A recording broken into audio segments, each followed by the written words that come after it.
এটা আমার মা। আমার মায়ের সঙ্গে কিভাবে কথা বলতে হবে সেটা তোমার কাছ থেকে শিখবো না। আর তুমি দুদিন এসে বড় বড় কথা বলো না। দেখো কাজল, তোমার দাদা আমাকে অগ্নিসাক্ষী করে বিয়ে করেছে।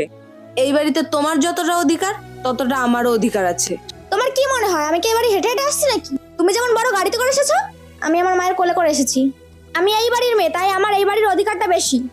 তুমি এই বাড়ির মেয়ে, আমি সেটা জানি। তাই বলে তুমি মায়ের সঙ্গে খারাপ ব্যবহার করবে? তোমাকে আমার নিজের বোনের মতো মনে করি, আর শাশুড়ি মাকে নিজের মায়ের মতো ভালোবাসি। আর তুমি আমাকে পর করে দিচ্ছ। এমন ভাব করছো জানো ভাজা মাছটা উল্টে খেতে জানো না। তোমার মধ্যে অনেক শয়তানি বুদ্ধি আছে যেটা তুমি মায়ের সামনে দেখাও না। যত ঝামেলা এই শাড়ি নিয়ে তো। এই নাও শাড়ি। তুমি আমাকে শাড়ি দান করছো? এই শাড়ি নিয়ে যত ঝামেলা, নে পর। এই বাড়িতে দুদিন এসে পারেনি, আমাকে কথা শোনাচ্ছ উনি। বৌমা, তুমি ওর কথা কিছু মনে করো না। আমি আমার মেয়েটাকে মানুষ করতে পারিনি। না মা, আমি কিছু মনে করিনি। বৌমা চলো।